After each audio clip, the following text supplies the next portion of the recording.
The isolated community of Cedar Hollow, nestled deep in the Missouri Ozarks, harbored a secret that would make even the most hardened frontier settlers question everything they believed about human nature. Between March and September of 1834, a respected mother named Prudence Hoffman lost all three of her children in what the local magistrate recorded as unfortunate accidents. But what the official records don't reveal is far more disturbing. By the time autumn arrived, 3 more residents of Cedar Hollow would be dead, and Prudence Hoffman would stand accused of murders that may have been acts of desperate justice. The truth about what really happened in those blood-soaked months has been buried in county archives for nearly 2 centuries, hidden beneath layers of shame and conspiracy that reached the highest levels of Missouri's territorial government. The surviving testimonies speak of a woman driven beyond the boundaries of sanity and law. Yet, they also hint at darker truths about the respectable families who controlled Cedar Hollow's fate. Before we continue with the story of Prudence Hoffman and the horror that consumed Cedar Hollow, make sure to subscribe to our channel and let us know in the comments what state you're listening from, because this tale of maternal fury and hidden corruption will make you question whether justice and madness can sometimes be the same thing. What the surviving testimonies reveal about that autumn of 1834 would challenge everything the residents of Cedar Hollow thought they knew about the quiet woman who lived at the edge of their community, and about the respected neighbors who had shared their lives for more than a decade. Cedar Hollow sat like a forgotten wound in the Missouri Ozarks, settlement of barely 40 families carved from the unforgiving wilderness that stretched endlessly in all directions. The year 1834 found Missouri still rough around the edges, a place where territorial law meant little and community justice meant everything. Here, among the limestone bluffs and dense oak forests that rose like ancient sentinels above the narrow valleys, families like the Hoffmans had carved out lives that depended entirely on mutual trust and cooperation for survival. The Bow settlement itself was a testament to frontier determination and ingenuity. A cluster of log cabins and frame houses surrounded the central meeting house, which served as both church and school depending on the day of the week. The building's bell tower could be seen from every corner of the hollow, its bronze bell serving as the community's voice in times of celebration, mourning, or emergency.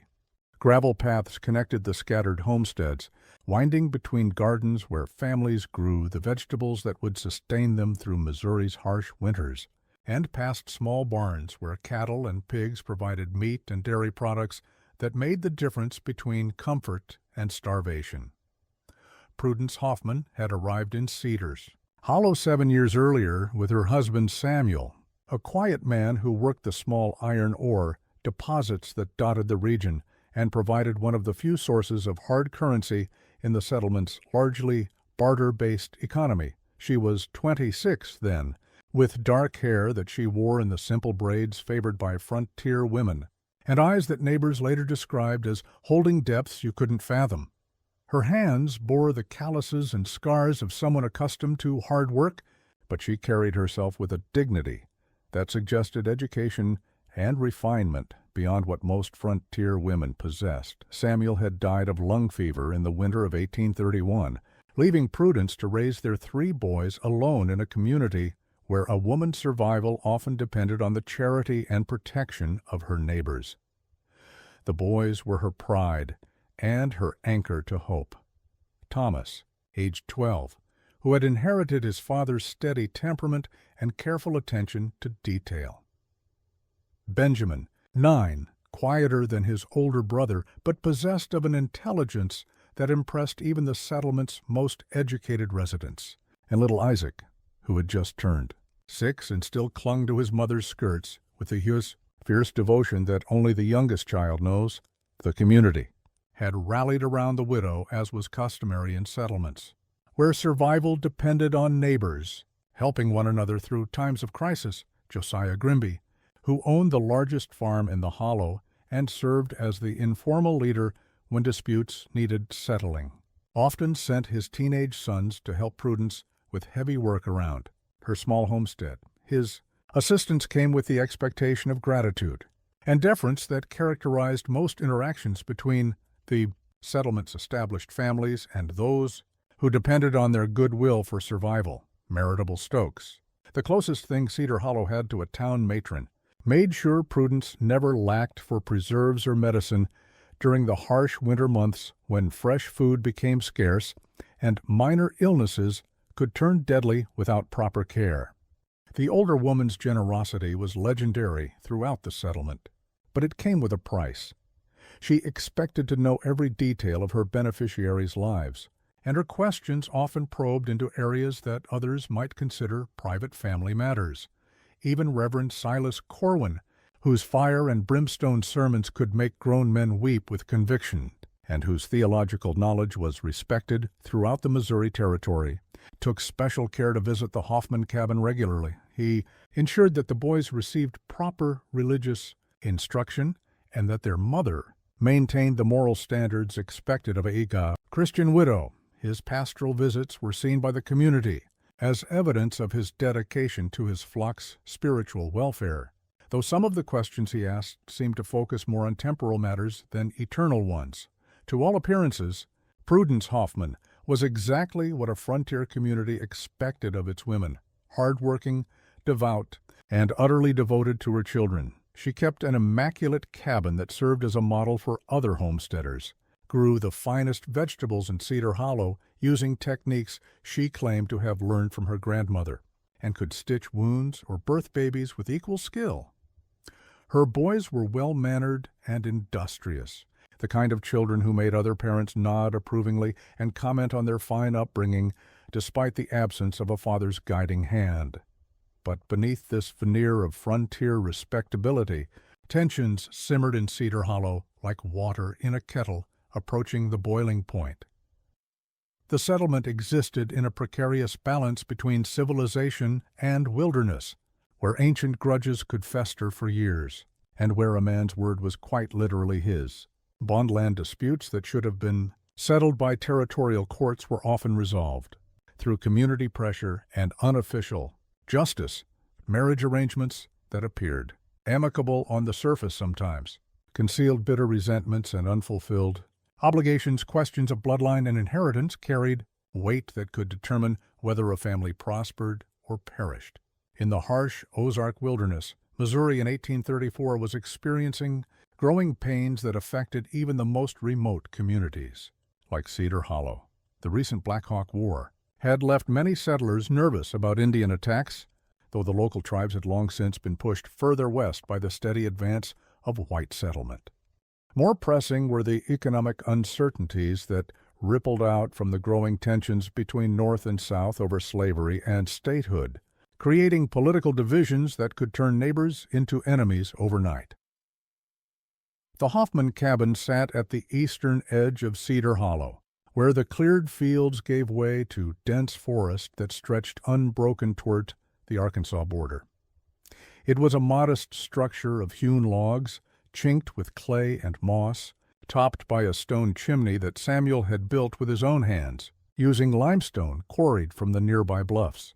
2 small windows, their glass panes a luxury in frontier Missouri, allowed light into the main room where the family conducted most of their daily activities. The boys slept in a small loft above the main room, accessible by a wooden ladder that Samuel had crafted with the same careful attention to detail he brought to all his work.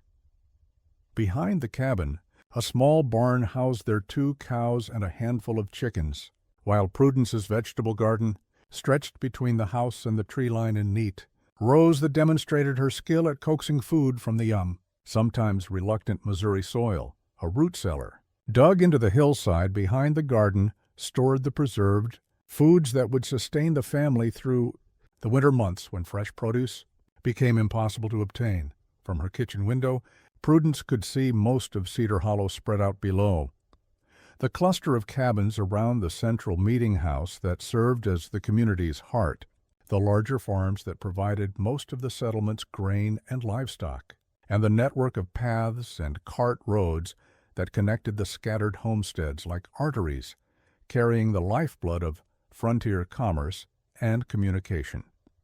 It was a view that had once provided comfort, watching her neighbors go about their daily lives with the steady rhythm of frontier existence that marked the passage of seasons and years.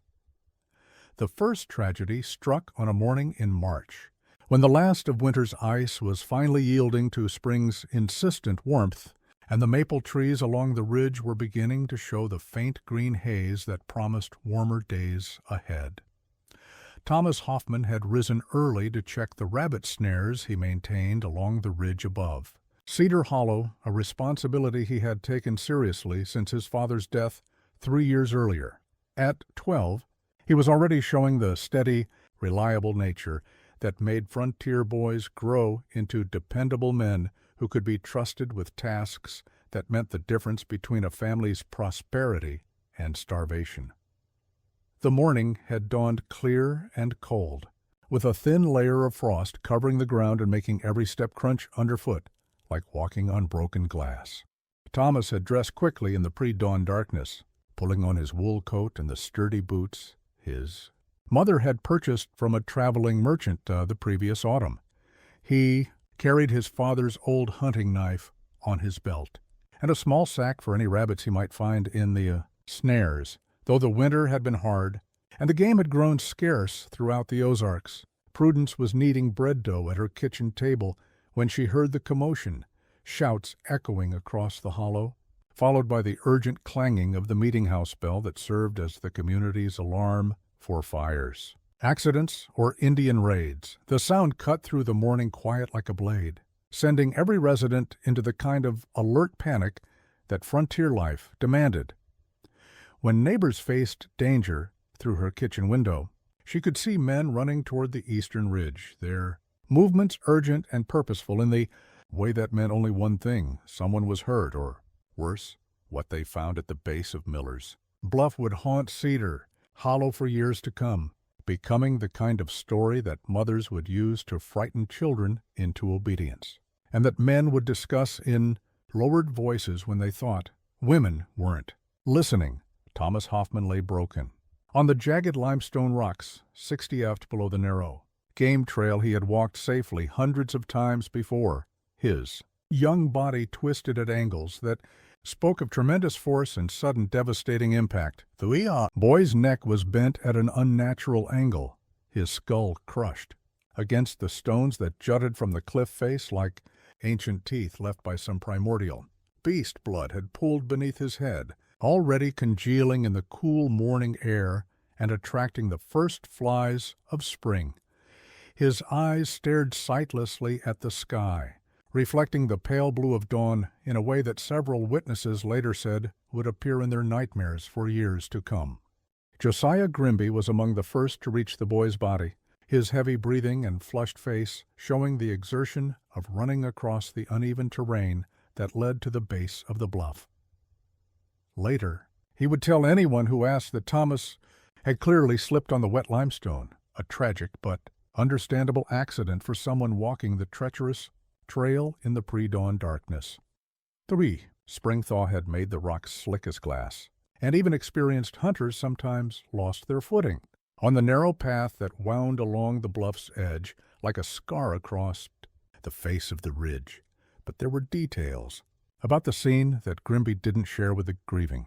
Community details that would only emerge much later, when the full horror of that year began to unfold like a flower blooming in reverse. The boy's footprints in the soft earth stopped, abruptly 20 ft from the cliff's edge, as if he had been startled by something or someone, and had turned to face a threat that approached from behind. More troubling still were the other prints. Nearby, the distinctive pattern of hobnailed boots that belonged to no one in the Hoffman family, boots that left deep impressions, suggesting a man of considerable weight and strength. Most disturbing of all was the condition of Thomas's hands. His knuckles bore scrapes and cuts that suggested he had fought against someone or something before his death, and there were defensive wounds on his forearms that spoke of a desperate struggle. The rabbit snares he had been checking hung undisturbed from their posts, the bait still fresh and the triggers unsprung, suggesting that he had never reached his intended destination. Mehitable Stokes, arrived at the Hoffman cabin before the men had even finished carrying Thomas's body down from the ridge, her skirts muddy from running across the rough ground, and her usually perfect hair disheveled by wind and exertion. She found Prudence standing in her doorway like a woman carved from stone, her face drained of all color, but her eyes burning with an intensity that made even the practical, mutable pause. There was something in Prudence's expression that went beyond grief, something that seemed to pierce straight through to a truth that others couldn't see or wouldn't acknowledge. "My boy," Prudence whispered, her voice barely audible, above the sounds of mourning that echoed across the hollow like the cries of wounded animals. "They killed my boy." The words hung in the air between the two women like an accusation that neither could fully comprehend. Maitrable moved to comfort the bereaved mother, her arms outstretched in the gesture of sympathy that frontier women offered one another in times of loss. But Prudence stepped away from her embrace, her movement sharp and sudden like that of a cornered animal preparing to fight. In that moment, something fundamental had shifted in the widow's understanding of her world.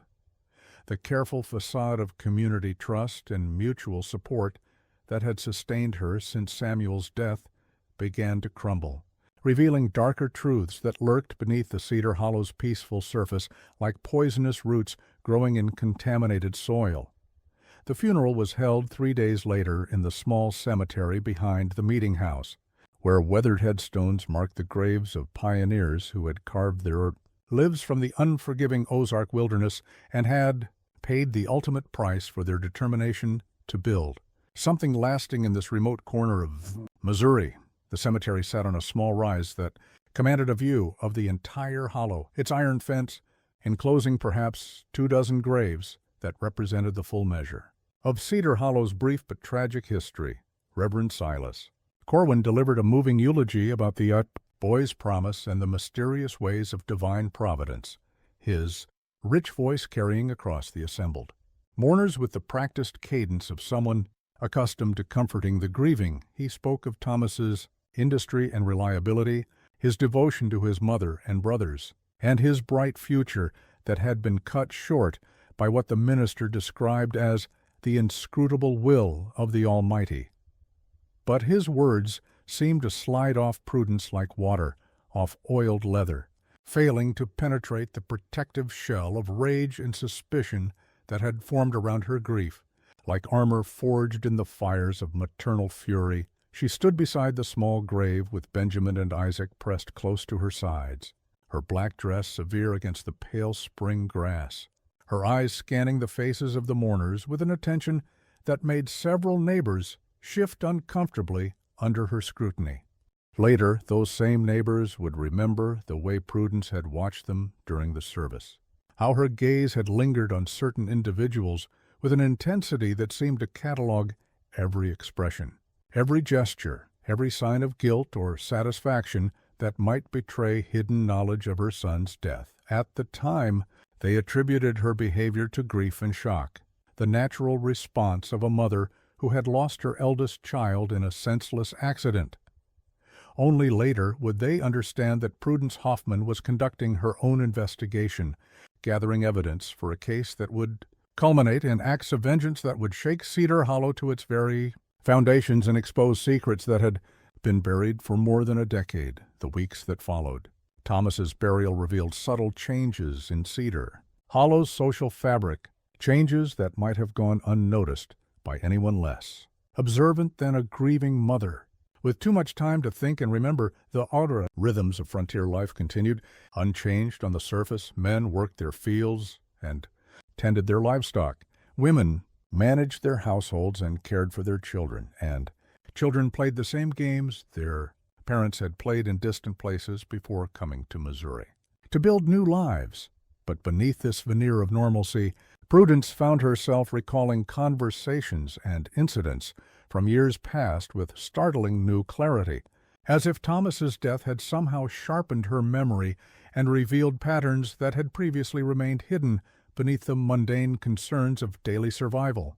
She remembered, for instance, the way Josiah Grimby had asked particular questions about Thomas's hunting habits just weeks before the boy's death, questions that had seemed like innocent neighborly interest at the time.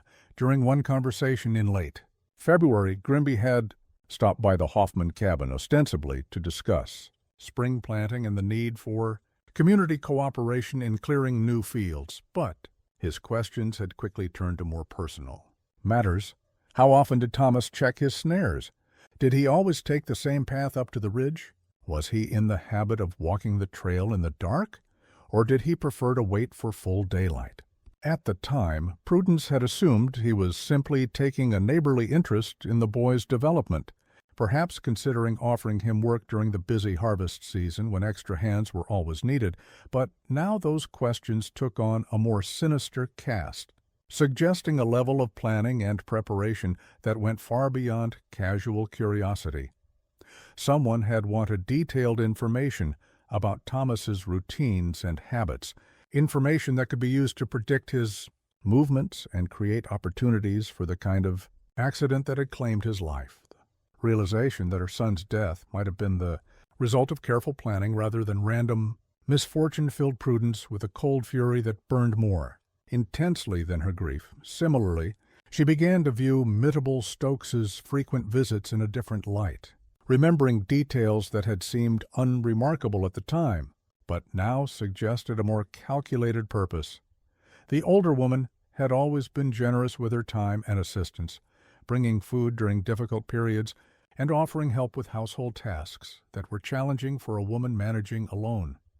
But Prudence now noticed how Mittable's eyes would linger on the boys during these visits, studying them with an attention that seemed to go beyond mere neighborly concern. There had been questions, too. Seemingly innocent inquiries about the boys' health, their growth, their resemblance to their deceased father.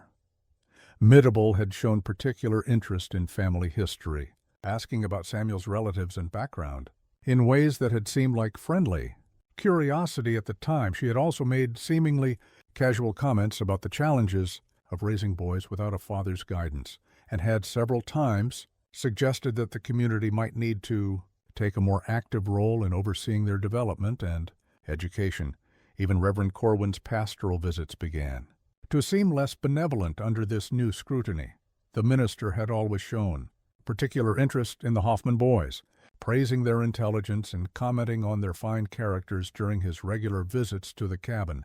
But now Prudence remembered how his questions had often focused on family history, bloodlines, and the circumstances of her marriage to Samuel.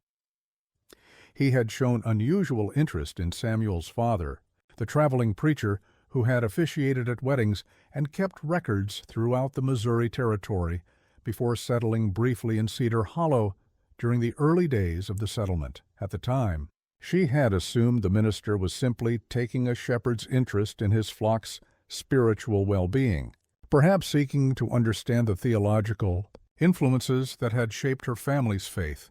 Now, she wondered if there had been deeper motivations behind his curiosity. Motivations that might relate to secrets and records that could threaten the carefully constructed respectability of Cedar Hollow's founding families. The transformation in Prudence's thinking didn't happen overnight. It was a gradual process, like watching sunrise slowly illuminate a familiar landscape and reveal features that had been hidden in darkness. As April melted into May, she found herself paying attention to details that had previously escaped her notice. The timing of her neighbors' visits, the topics they chose to discuss, the questions they asked about her boys' daily routines and future plans. She began to notice, for example, that certain people always seemed to appear shortly before or after significant events in her family's life. When Benjamin had fallen ill with fever the previous winter, Josiah Grimby had stopped by the very next morning, ostensibly to offer help, but spending most of his time asking detailed questions about the boy's condition and prospects for recovery.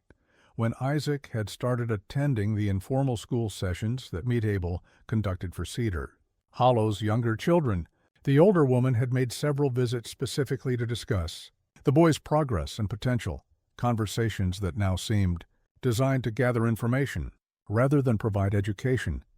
Most disturbing of all were her evolving memories of the morning Thomas died. In the immediate aftermath of the tragedy, grief and shock had clouded her recollection of the hours before dawn, leaving her with only fragmentary impressions of sounds and movements that might or might not have been significant. But as the weeks passed, details began to emerge from the fog of her trauma, like objects becoming visible as floodwaters receded. She remembered hearing voices outside her cabin in the pre-dawn darkness, voices that had seemed unremarkable at the time, but now struck her as significant. The conversation had been too distant and muffled for her to make out words, but she recalled the urgent conspiratorial tone that suggested people discussing plans they didn't want. Overheard, she recalled the sound of footsteps on the path that led toward the ridge, footsteps that had been too heavy and measured to belong to her 12-year-old son. Most troubling of all was her growing certainty that she had heard Thomas's voice shortly before dawn, not from the direction of the ridge where he was supposed to be checking his snares, but from somewhere much closer to the cabin. The voice had sounded distressed, perhaps even frightened, as if he were arguing with someone or pleading for something. At the time, she had dismissed it as a dream or the product of her drowsy imagination. Now she wondered if her son had been confronted and threatened before being forced to accompany his killers to the site where they planned to stage his accident. By early June, Prudence had developed what could only be described as a systematic approach to monitoring Cedar Hollow's inhabitants, a surveillance network that operated from her kitchen window and during carefully timed walks through the settlement. Her observations revealed patterns that would have been invisible to a casual observer, but were crystal clear to someone watching with the focused intensity of a predator studying potential prey. From her vantage point at the eastern edge of the hollow, she could observe the daily routines of most of the settlement's residents as they went about their business. She learned to recognize the distinctive gaits and postures of her neighbors from great distances, could identify them by their clothing and the tools they carried, and began to notice patterns in their movements that suggested coordination and planning beyond the normal interactions of frontier life. Josiah Grimby, she discovered, made frequent trips to the eastern ridge where Thomas had died, often taking paths that would bring him near the Hoffman cabin at times when he had no legitimate business in that area. These visits always seemed to occur when Prudence was away from home, during her weekly trips to the settlement's tiny general store, or when she attended the informal women's gatherings that Meetable organized in her cabin on Sunday afternoons. The timing of these visits was too consistent to be coincidental. Someone was watching the Hoffman household closely, enough to know when it would be unoccupied. Information that suggested a level of surveillance that went far beyond normal neighborly awareness. Prudence began varying her routines deliberately, changing the times of her errands and visits to see if Grimby's behavior would adjust accordingly. When it did, she knew with certainty that her family was being watched by people who had specific plans for her remaining children. Meetable Stokes's behavior was equally suspicious. Under careful scrutiny, the older woman had developed an almost compulsive need to know the whereabouts and activities of Benjamin and Isaac at all times, asking detailed questions about their daily routines during her frequent visits to the Hoffman cabin. Her inquiries were persistent and specific. Where did the boys like to play? What chores kept them busy during the day? Did they have favorite spots in the woods where they might go to be alone? Did they ever venture far from the cabin without their mother's knowledge? When Prudence began giving vague or misleading answers to these inquiries, she noticed that Meetable would often appear at locations where she claimed the boys might be found, as if she were testing the accuracy of the information she had been given.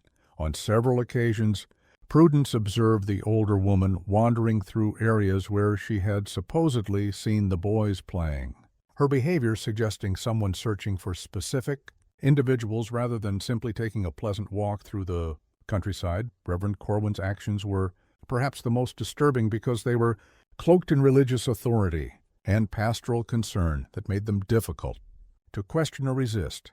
His visits to the Hoffman cabin had increased dramatically since Thomas's death, always under the guise of providing spiritual comfort to the bereaved family. But his conversations invariably turned to practical matters: the boys' education, their future prospects, the challenges Prudence faced in raising them alone in such a dangerous and unpredictable environment. He seemed particularly interested in whether she had made any provisions for their care should something happen to her, and whether she had shared any family secrets or concerns with friends or relatives outside Cedar Hollow. His questions about Samuel's father and the records the old preacher had kept became increasingly pointed, as if he were trying to determine whether dangerous information had been passed down through the family's bloodline. The accumulation of these observations led Prudence to a chilling conclusion. Her family was being systematically studied and evaluated by people who had some specific agenda that required detailed knowledge of their habits, weaknesses, and potential vulnerabilities. The realization that Thomas's death might have been merely the opening move in a larger campaign against her family filled her with a cold fury that burned more intensely than any emotion she had ever experienced. But understanding that she was being targeted was only the beginning. If she was going to protect Benjamin and Isaac, she needed to understand why her family had been chosen and what her enemies hoped to accomplish by destroying them. The answer to that question would require her to dig deeper into Cedar Hollow's history and uncover secrets that had been carefully buried for years beneath layers of respectability and mutual complicity. Her investigation began with seemingly innocent conversations with some of the settlement's older residents, people who had been in Cedar Hollow since its founding, and who might remember events and relationships that younger folks had forgotten or chosen not to discuss. She approached these conversations with the careful subtlety of someone who understood that direct questions would arouse suspicion, instead allowing information to emerge naturally from discussions about the settlement's history and development. What she learned during these conversations was deeply disturbing. Cedar Hollow, she discovered, had been founded by three families who had arrived from Kentucky in the early 1820s: the Grimbys, the Stokes, and the Corwins. These founding families had established themselves as the settlement's natural leaders, controlling the best land and exercising considerable influence over community decisions. Other families, including the Hoffmans, had been welcomed as long as they accepted their subordinate position and didn't challenge the established hierarchy. But there had been tensions from the beginning, tensions that centered on questions of legitimacy and bloodline that went back to the original settlers' lives in Kentucky. According to the fragmentary stories Prudence pieced together from reluctant conversations and half-remembered gossip, there had been scandals and disputes in the old country that some people had hoped to leave behind when they crossed into Missouri territory. The stories spoke of marriages that might not have been entirely legal, children whose paternity was questionable, property transfers that had occurred under circumstances that might not bear close examination. Some families had fled Kentucky ahead of law enforcement or angry creditors, while others had simply sought fresh starts in places where their pasts wouldn't follow them. Missouri in the 1820s had been ideal for such purposes, a vast territory where a man could claim a new identity and build a respectable life on the foundation of previous disasters. But secrets have a way of following people, especially when those secrets involve legal documents and official records that establish property rights and family relationships. Samuel's father, the traveling preacher who had briefly settled in Cedar Hollow during its early days, had been the kind of man who kept meticulous records of the marriages he performed and the families he served. His documentation had apparently been more thorough than some of the founding families found comfortable. The more she learned about these old secrets, the more she began to understand why certain families had suffered mysterious runs of bad luck over the years. It wasn't random misfortune that had claimed so many children and destroyed so many households since Cedar Hollow's founding. It was a systematic effort to eliminate bloodlines that posed threats to the founding families' control over the settlement and their claims to legitimacy and respectability. Other families had lost children in accidents, that bore striking similarities to Thomas's death: falls from heights, drownings in familiar streams, illnesses that struck suddenly and fatally despite previous good health. Young men who might have grown up to challenge the established order had died before reaching maturity, while young women who might have married and started families with dangerous bloodlines had succumbed to fevers and mishaps that removed them from the settlement's genetic future. Her own family, she realized, represented just such a threat. Samuel Hoffman had been the son of a preacher who had officiated at weddings and kept records that might have documented some of the irregularities that the founding families preferred to keep hidden.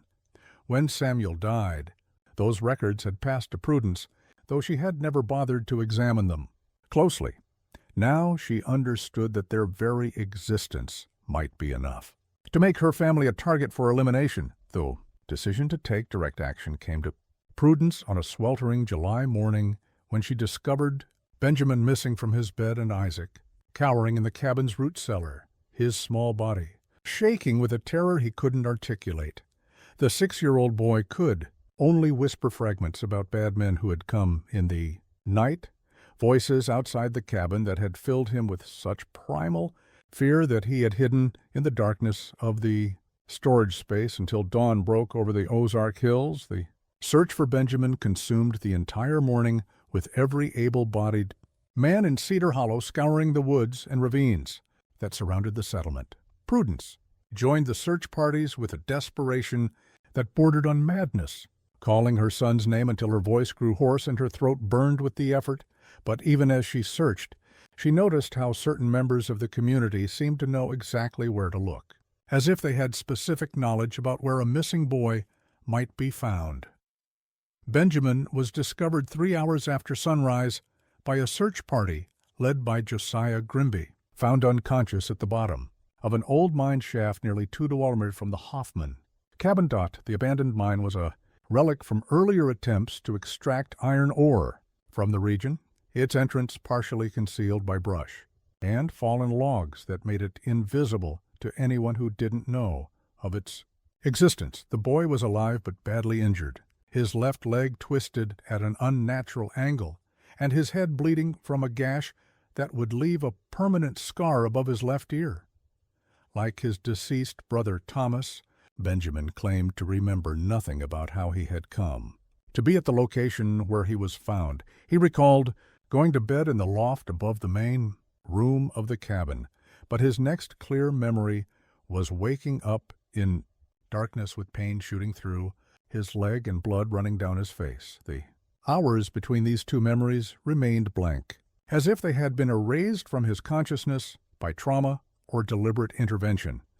But unlike the investigation into Thomas's death, this incident left physical evidence that even the most willfully blind observer couldn't ignore. Benjamin's nightshirt was torn in ways that suggested he had been dragged, rather than having walked to the mine shaft. On his own power, the fabric showed tears consistent with being pulled across rough ground, and there were stains that looked suspiciously like blood from wounds that had occurred before his fall into the shaft. His bare feet showed cuts and abrasions consistent with being forced across rocky terrain without shoes, suggesting that he had been carried or dragged from the cabin while unconscious or too terrified to resist. Most tellingly, there were rope burns around his wrists that indicated he had been bound at some point during the cold night, physical evidence that transformed this from a simple accident into an obvious case of kidnapping and attempted murder. Most damning of all was the discovery at the bottom of the mine shaft of a hobnailed boot that matched the prints found near the site of Thomas's death. The boot was relatively new and showed signs of recent wear, but it had been damaged in the fall and bore stains that looked suspiciously like blood. When confronted with this evidence, Josiah Grimby claimed that he had lost the boot weeks earlier while hunting in the area, but several witnesses remembered seeing him wearing both boots as recently as the day before Benjamin's disappearance. The accumulation of evidence convinced even the most skeptical members of Cedar Hollow's community that something sinister was happening to the Hoffman family. But rather than rallying to Prudence's support, The settlement seemed to close ranks against her, as if her family's misfortunes were somehow contagious and might spread to other households if too much attention was paid to them. This community conspiracy of silence was the final proof Prudence needed that her suspicions were correct. The founding families weren't just targeting her children, they had enlisted the entire settlement. In their campaign of terror through a combination of intimidation, bribery, and shared complicity in past crimes, Cedar Hollow wasn't a community at all. She realized it was a carefully constructed facade designed to hide decades of systematic murder and corruption, the realization that she stood alone against enemies who controlled every aspect of life in Cedar Hollow filled Prudence with a clarity of purpose that burned away all doubts and hesitations. If the law couldn't protect her remaining children, if her neighbors had chosen to side with her enemies, then she would have to become judge, jury, and executioner herself. It was a role she accepted with the grim determination of someone who understood that half measures would only lead to more graves in Cedar Hollow's small cemetery.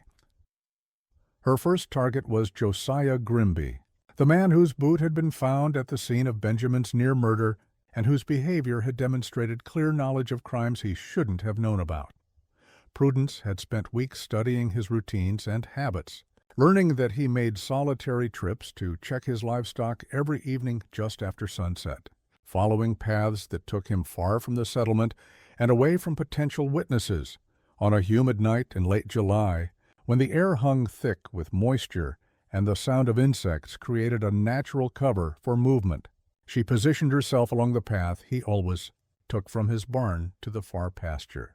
Where his cattle grazed, she carried Samuel's old hunting rifle loaded with a charge that would be sufficient to kill a man at a close range, and wore dark clothing that would make her invisible in the shadows of the oak trees that lined the path. The confrontation was brief and decisive. When Grimby appeared on the familiar path, his heavy footsteps announcing his approach long before he became visible in the dim light.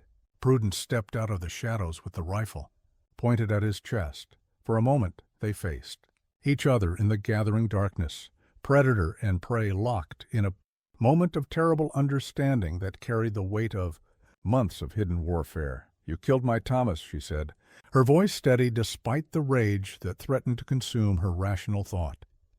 "And you tried to kill Benjamin, too."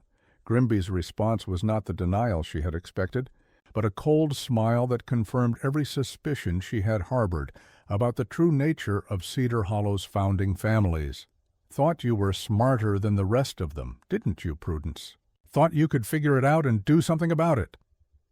His casual acknowledgment of guilt filled her with a rage so pure it felt like divine revelation, but she forced herself to remain focused on gathering information that might protect her remaining children. Why? The question tore from her throat like a physical wound.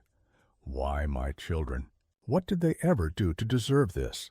"Same reason we dealt with all the others over the years," Grimby replied with the casual indifference of someone discussing livestock or weather. "Some bloodlines are too dangerous to let continue. Some secrets are too important to risk having them exposed by the next generation." His casual confession of multiple murders over many years filled Prudence with a fury that made her finger tighten on the rifle's trigger. But she forced herself to listen as he continued speaking. The information he was revealing might be the key to understanding the full scope of the conspiracy that had claimed her eldest son and nearly killed her second. "Your Samuel wasn't the saint you thought he was, Prudence. Neither was his preacher father before him. They knew things about this settlement that could have destroyed good families, cost good people everything they'd worked for years to build. We couldn't let that risk continue into another generation." The implication was clear. Her children weren't just innocent victims, but potential threats that had to be eliminated before they could grow old enough to understand the secrets their bloodline carried. The realization that Thomas, Benjamin, and Isaac were being murdered not for anything they had done, but for what they might someday learn, filled Prudence with a rage so consuming that it required all her willpower not to end the conversation immediately with a rifle shot. "What secrets?" she demanded, her voice barely above a whisper, but carrying the intensity of a shout. What could children possibly know that would threaten anyone? Grimby's laugh was a sound devoid of any human warmth, the kind of noise that predators might make when discussing their prey. "You really don't know, do you? Samuel never told you about the papers his father left, the records he kept of every marriage and birth and death in the settlement since the beginning." The mention of papers sent a chill down Prudence's spine, as she remembered the wooden box beneath her bed that contained Samuel's personal effects. She had never examined its contents closely, assuming they were simply religious materials and family mementos that held sentimental rather than practical value. Now she understood that the box might contain evidence of crimes that certain families would kill to keep hidden. "Those papers could hang half the men in this settlement," Grimby continued, his voice taking on the tone of someone who enjoyed explaining his superiority to those he considered inferior. "Marriages that weren't legal, children born to the wrong, fathers' property transfers that happened under circumstances the law might find interesting. Your husband's father was too thorough for his own good, and too honest for ours." The rifle's report echoed across Cedar Hollow like thunder, announcing the arrival of a storm that had been building for months. Josiah Grimby fell to the earth, with a hole in his chest the size of a man's fist, his blood soaking into the Missouri soil, while his eyes reflected the last light of day like pools of stagnant water. Prudence stood over his body for long minutes, watching his life drain away, and feeling a satisfaction that she knew marked the death of whatever innocence she had retained since Thomas's murder. The work of concealing the crime required careful planning and physical effort that taxed her strength to its limits. She dragged Grimby's body to the edge of the ravine that bordered his property, arranging it to suggest that he had fallen, while checking his fence line in the darkness. The hobnailed boots that had left prints at both crime scenes she buried, deep in the woods, along with the rifle she had used to kill him. By the time she returned to her cabin, the eastern sky was already showing the first hints of dawn, and she felt the grim satisfaction of someone who had struck the first blow in a war she intended to win. But eliminating Josiah Grimby was only the beginning of Prudence's campaign of retribution. As news of his accidental death sent shockwaves through Cedar Hollow's founding families, she was already planning her next move against the enemies who had declared war on her children. The discovery of his body the following morning sparked exactly the kind of community response she had anticipated: a public expressions of sorrow and concern that barely concealed the fear, and suspicion that now infected every interaction between the settlement's residents. Namhitable. Stokes was the first to approach Prudence directly, arriving at the Hoffman cabin 3 days after Grimby's funeral with the kind of forced smile that fooled no one who looked closely at her eyes. The older woman brought a basket of preserves and freshly baked bread along with an offer to help care for the still recovering Benjamin, but her true purpose became clear as soon as they were alone in the cabin's main room. "These have been terrible times for everyone," Mehetable said, her voice carrying an undertone of threat despite its surface sympathy. "So many accidents, so much tragedy striking our peaceful community.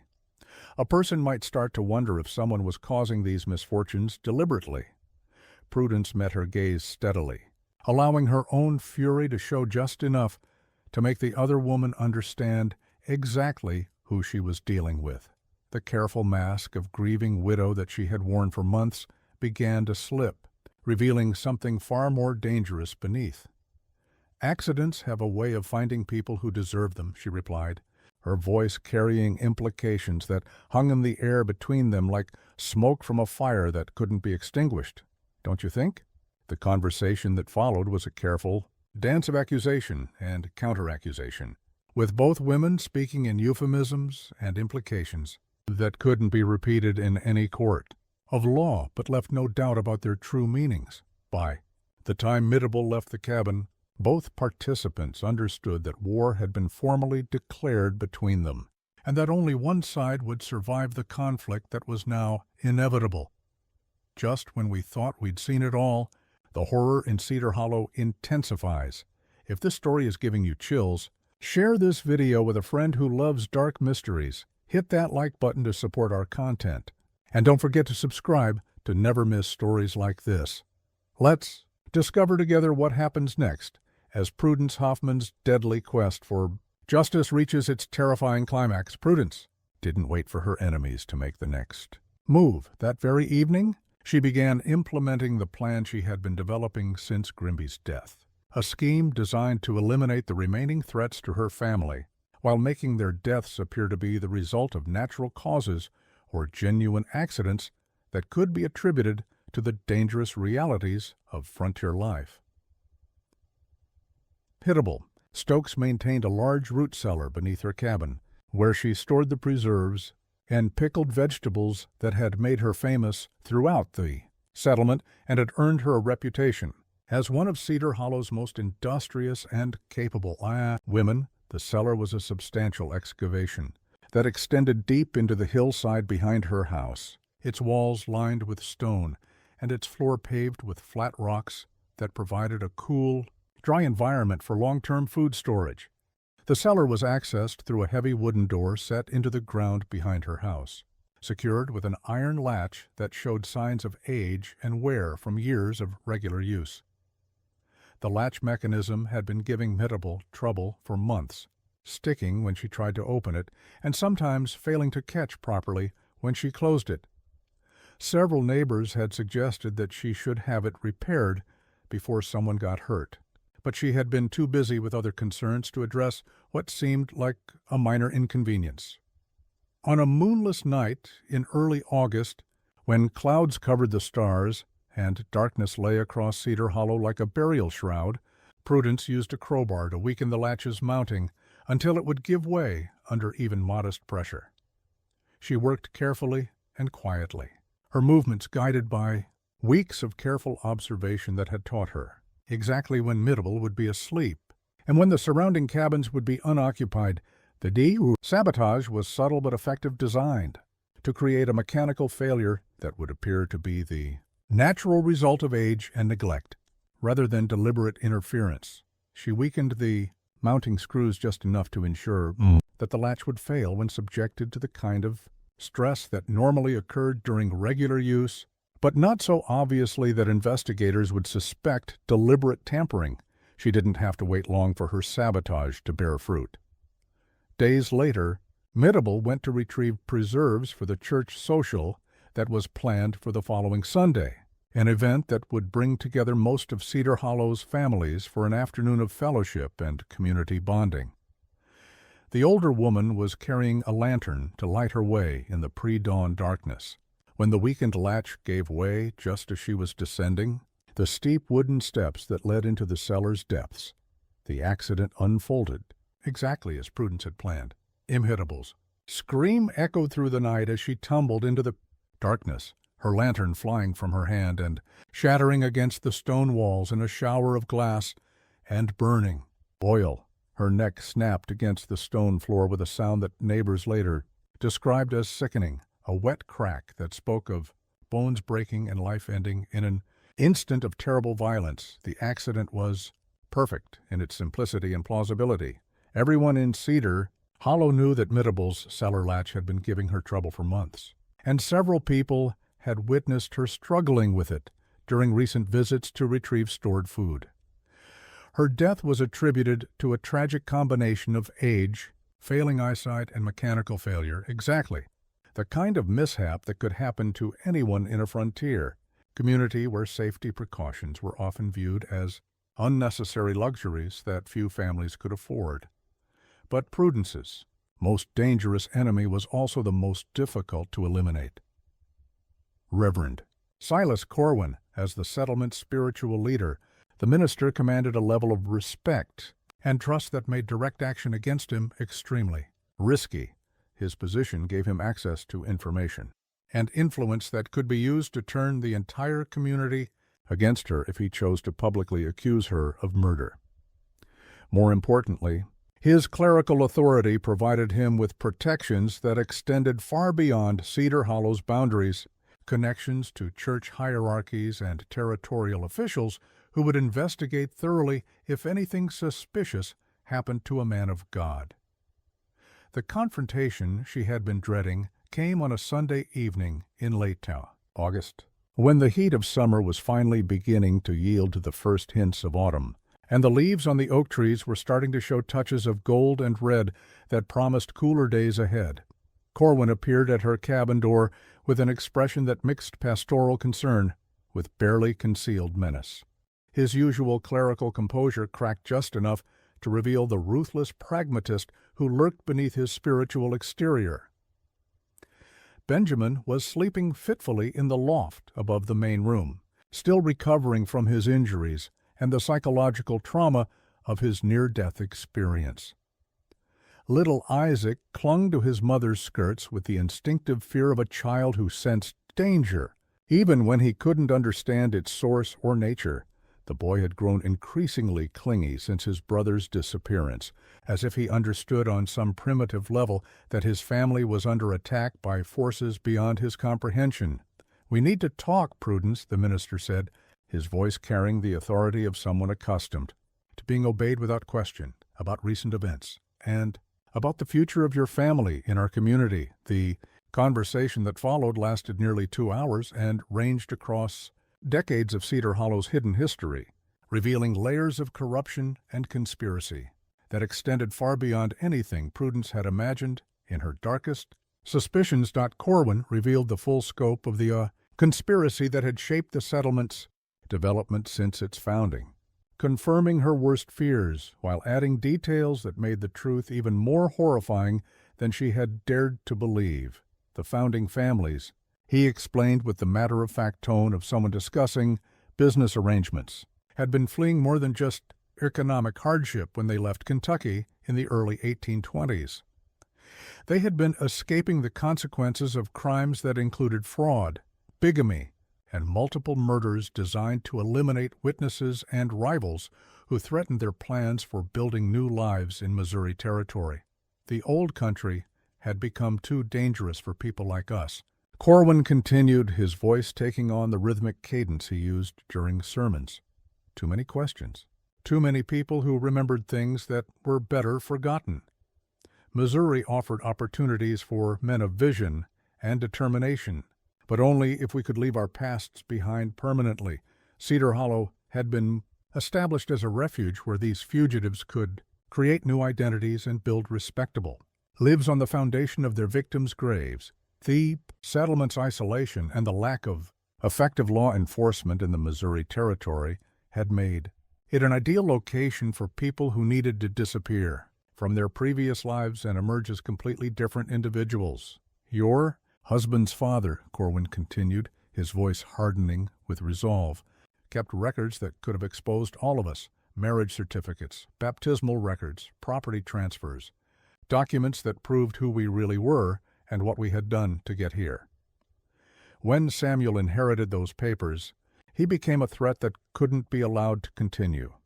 The implication was clear and devastating. Samuel's death from lung fever hadn't been the result of natural causes, but of deliberate poisoning designed to look like a common frontier ailment that could strike anyone without warning. The revelation that her husband had been murdered filled Prudence with a rage so consuming that it took all her self-control not to attack the minister with her bare hands.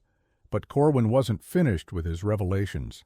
The systematic elimination of her children, he explained with clinical detachment, was part of a broader campaign to erase all traces of the bloodlines that posed threats to the founding family's carefully constructed respectability.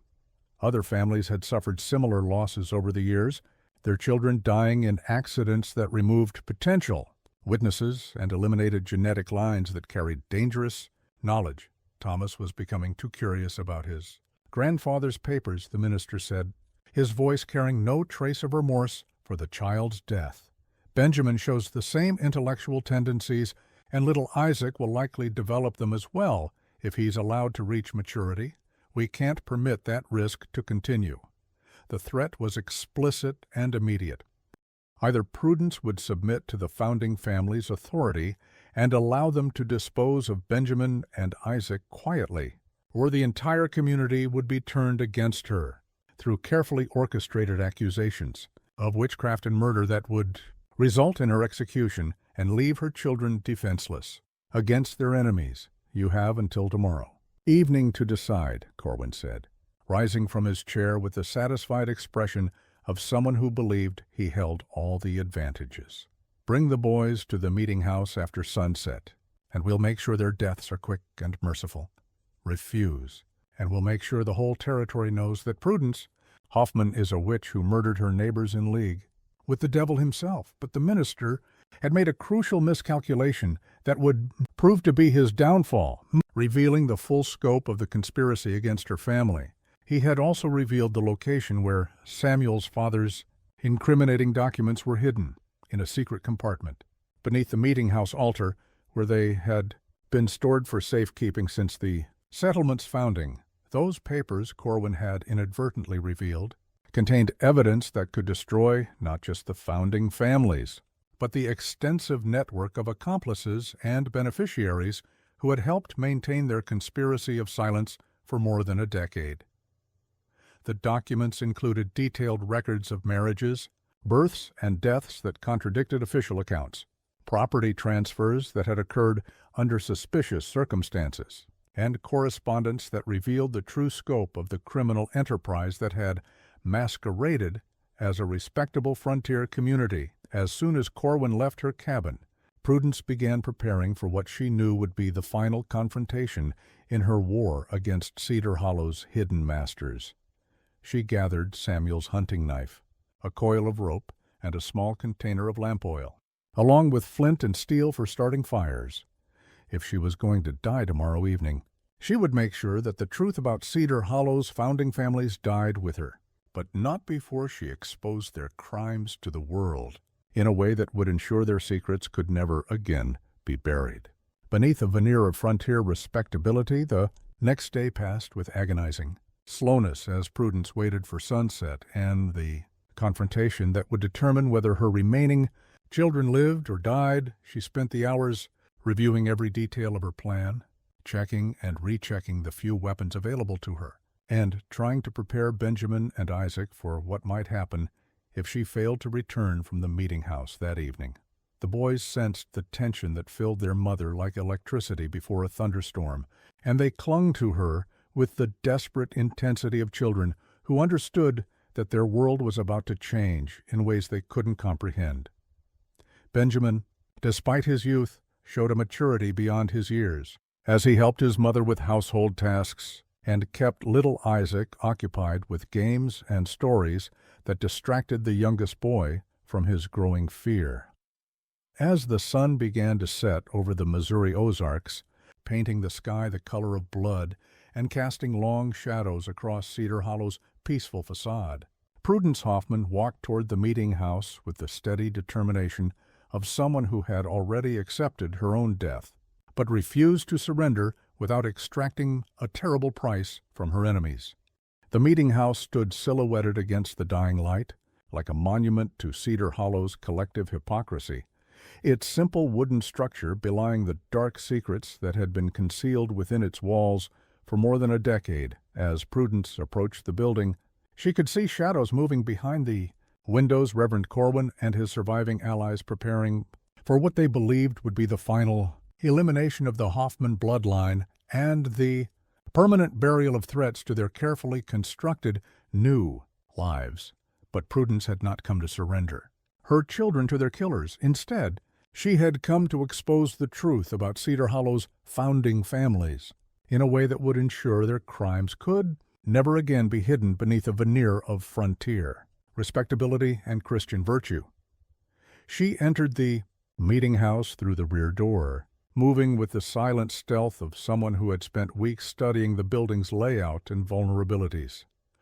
The main room was empty, but she could hear voices coming from the small chamber behind the altar, where Corwin conducted private counseling sessions and stored the settlement's religious artifacts and records. moving carefully in the darkness. Guided by familiarity born of years of Sunday services and community gatherings, Prudence made her way to the altar and began searching for the secret compartment that Corwin had inadvertently revealed during their conversation. Her fingers found the hidden catch after several minutes of careful exploration, and the wooden panel slid aside to reveal a cavity packed with documents that represented decades of carefully preserved evidence. Samuel's father's papers were all there, just as Corwin had described: marriage certificates with forged dates, property deeds with questionable signatures, baptismal records that contradicted official family histories, and detailed accounts of murders disguised as accidents or natural deaths. But there were other documents as well, more recent papers that documented the conspiracy's expansion beyond the original founding families to include accomplices throughout the Missouri Territory and beyond. As she examined the papers by the dim light filtering through the meeting house windows, Prudence realized that Cedar Hollow's corruption reached far beyond anything she had imagined in her darkest moments of suspicion. Territorial officials, circuit judges, federal land agents, and even church authorities had been bought or intimidated into silence by a conspiracy that had been systematically eliminating threats and witnesses. For more than a decade, the sound of approaching footsteps interrupted her examination of the documents Corwin and two other men were entering the main room of the meeting house, their voices carrying the confident tone of people who believed they were about to complete a task that would secure their safety for years to come. "Mrs. Hoffman," Corwin called out, his voice echoing in the empty space with the authority of someone accustomed to commanding attention and obedience. "I trust you've brought the boys as we discussed." Instead of answering, Prudence struck a light and touched the flame to the lamp oil she had brought with her. The fire caught immediately, spreading across the wooden floor with a hunger that spoke to years of drought and accumulated tinder. As the flames began to climb the walls and lick at the ceiling beams with increasing intensity, she stood in the growing light with Samuel's father's papers clutched in her hands like evidence in a cosmic trial. "These documents," she called out, her voice carrying clearly over the crackling of the fire, "contain the truth about every family in Cedar Hollow, every murder, every fraud, every crime you've committed to protect your lies and build your fortunes on the graves of innocent people." The three men rushed toward the altar, but the spreading fire forced them back before they could reach her. Corwin's face, illuminated by the dancing flames, showed a mixture of rage and terror that confirmed everything Prudence had suspected about his true nature and the depths of his involvement in the conspiracy that had shaped Cedar Hollow's development. "You're destroying evidence that could hang half the territory," he shouted, above the roar of the fire. "Those papers protect innocent people as well as guilty ones." "Then let God sort them out," Prudence replied, her voice steady despite the heat and smoke that was beginning to fill the building and make breathing difficult. "My children were innocent too, but that didn't stop you from murdering them to protect your secrets." As the fire spread beyond any hope of control, consuming the meeting house with the same relentless hunger that had driven the founding families to murder anyone who threatened their carefully constructed respectability, Prudence made her final choice. Rather than flee the burning building and face the certain retribution that would follow, she remained at the altar with the documents pressed against her chest. The truth about Cedar Hollow's founding families would die with her, but their power to hurt other innocent children would die as well. The flames that consumed the evidence of their crimes would also consume their ability to maintain control through blackmail and intimidation, leaving them exposed and vulnerable to the territorial authorities, who would inevitably investigate. The destruction of an entire community's religious center. The meeting house burned throughout the night, the flames visible from miles across the Missouri Ozarks and drawing concerned observers from settlements throughout the region. By morning, nothing remained but a blackened foundation and the charred remnants of the conspiracy that had shaped Cedar Hollow's hidden history for more than a decade. Reverend Corwin and his two companions survived the fire, but their escape came at a terrible cost that would haunt them for the rest of their dramatically shortened lives. The destruction of the documents had eliminated the evidence they needed to maintain control over their accomplices and victims throughout the territory. Without the threat of exposure hanging over their heads like a sword of Damocles, many of Cedar Hollow's residents began to speak openly about the accidents and deaths that had shaped their community's development since its founding. Within weeks, territorial authorities were investigating claims of systematic murder and fraud that reached back to the settlement's earliest days. The investigation revealed a pattern of suspicious deaths and convenient accidents that extended far beyond the Hoffman family's recent tragedies. Several prominent families fled Missouri entirely rather than face the questions that were beginning to emerge about their past activities and their methods of acquiring property and influence. Others found themselves facing charges that would ultimately result in imprisonment or execution, as the web of conspiracy that had protected them for so long began to unravel under official scrutiny. The carefully constructed respectability that had masked their crimes for more than a decade crumbled like a house built on sand, leaving them exposed to the justice they had so long avoided. Benjamin and Isaac Hoffman survived their mother's final confrontation with Cedar Hollow's founding families, raised by relatives who had learned the truth about their parents' deaths through the investigation that followed the Meeting House fire.